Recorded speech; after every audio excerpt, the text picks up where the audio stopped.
Okay, let's go and have a look at the inside now.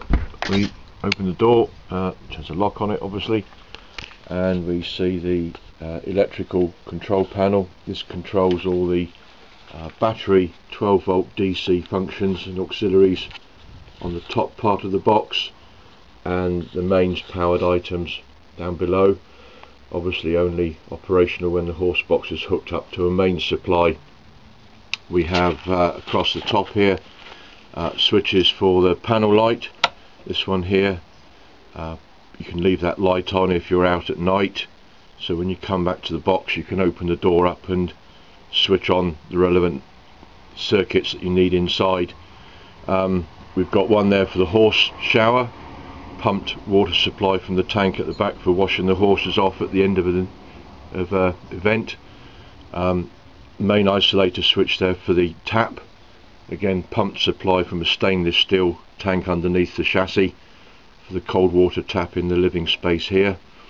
Some of the lockers have lights fitted in them. This is particularly applicable to the gas bottle locker at the back, so if you run out of gas in the dark when you're away, you can turn that on, the locker illuminates, and you can easily change the gas bottle. There's two small gas bottles there on a slide out rack, which we'll look at later on. Other ones here, living lights, 12 volt DC, another one there for the lights in the horse area, one there for the lutein up the top, which has its own on off switch up there, so if you're sleeping up there you can switch the light out when it's bedtime without having to come all the way back down to the control panel. Another one there puts lights on the steps, so that if you're out again at night, the steps are illuminated so you can see where you're going and stops anyone crashing into them. One there for the TV, and one there that powers two 12 volt DC sockets around the side there. Mains powered ones, again only working when you're connected up to the main supply. But there's a switch there to bring on two 13 amp sockets around the side. Battery charger built into the battery locker. We usually leave that on all the time to keep the batteries topped up. Frost protection heaters. There's one in the living space down here, and there's another one in the horse space in the back. Can be used during winter just to keep the frost out, keep the damp off as well. Mains powered light for the living space up the top there, and 12 volt lamp, mains powered light for the horse box area. Up in the roof of the living space we've got the 12 volt DC light to the right hand side, then the ventilation panel. Smoke detector is the round one, square one is the mains powered light, and the small round one over the lutein there. If you're sleeping up there overnight, there's a switch on the side of that light so you can turn it off without having the need to come down to the control panel. Up inside in the living area we've got a small sink and gas stove with a grill underneath. The sink has cold water pumped from the stainless steel tank at the back. Gas stove, as we said, fed by two small easy changeable gas bottles on a slide out rack in one of the lockers down the back end of the truck. Grill underneath, storage space below that again for odds and ends in there, plenty of space.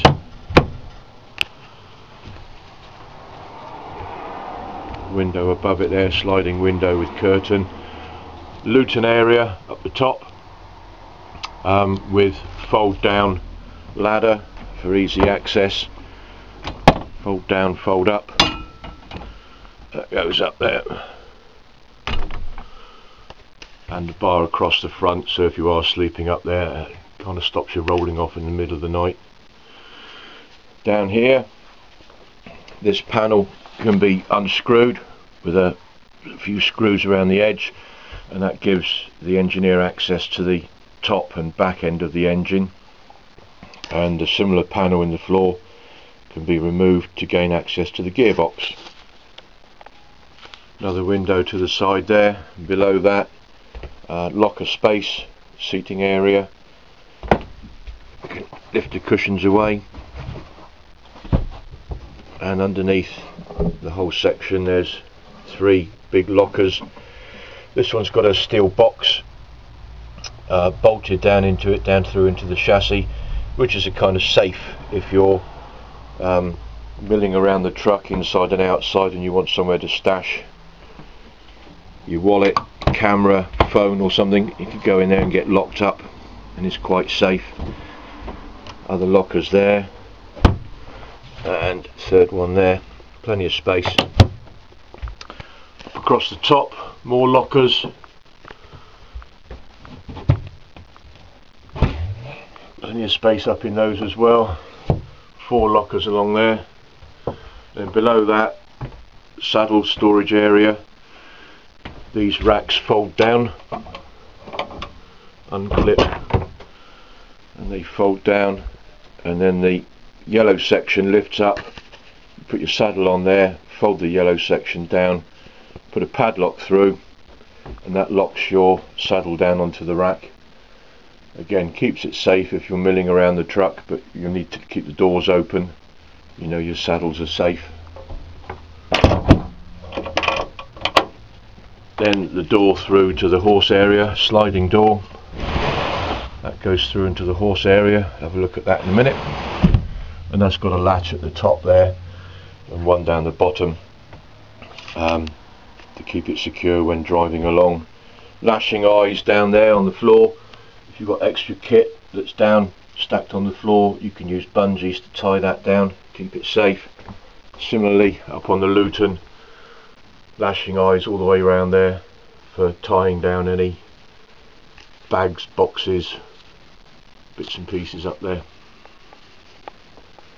Comfy little area, carpeted on the walls and the ceiling, quite warm and cosy.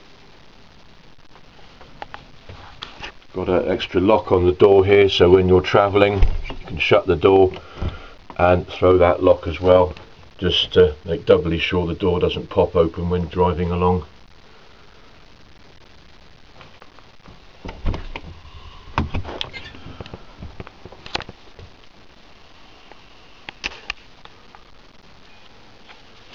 In the step through area from the living space into the cab, we have a curtain across there. Sometimes it's easier to drive the truck if you've got the area closed off, but if not, you can open the curtain up, tuck it around there, and then you've got the driving space, and you can get through, the passenger can get through from the cab into the living space and then through into the horse area if you need to. We do have a CCTV camera in the horse area, and with an LCD screen on the dashboard you can monitor the horse activity whilst driving along, even by yourself. So that can be used to keep an eye on the horses whilst travelling along. And then over in the centre near the driver's position is the CCTV for the reversing camera. Couple of pixels gone out on the screen, but still very usable. Using the controls down below, down here, we can tilt the camera up and down. Let's see where we're going. Down. That's all the way down for reversing. You can just about see the bottom of the truck across here. We can go left and right if you need to look at particular corners of the truck, using the joystick control down the bottom, or we can bring the camera up for normal driving, for seeing behind you like a rear view mirror. So that's quite useful. Other than that, fairly standard cab, clean headlining, no problems there. Put a new windscreen in it when we got it. There was a couple of cracks on there, so windscreen is perfect, good condition. The seat I'm sat in is the driver's seat. This is a truck driver suspended seat, one that bounces to absorb shocks on the road, but my wife doesn't like it, makes her feel a bit sick, so that's locked down at the moment, so it's just acting as an ordinary seat. Both seats, the double passenger seat there and the driver's seat, have been recovered in the fabric that kind of matches the overall colour scheme of the truck. On the inside, as we said before, fairly standard cargo interior. We've got a digital speedo and tachograph, but for MOT purposes you sign a disclaimer, so you don't have to have the tacho calibrated. Starting up, that's the low air buzzer. It's been sat for a while and the air pressure's dissipated.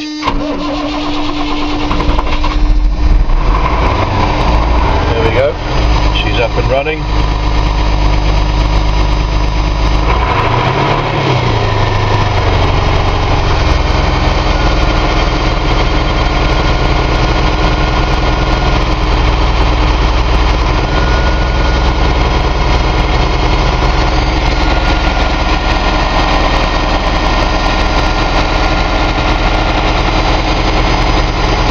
Air pressure is building up slowly, gets to a certain point, and then the buzzer will go off.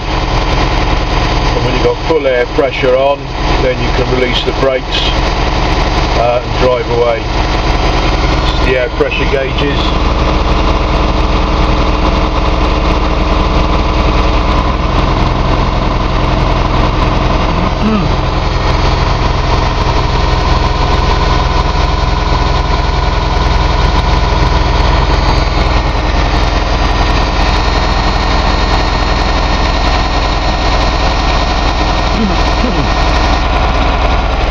That's it, the buzzer's gone off, so you've got more than emergency air pressure now.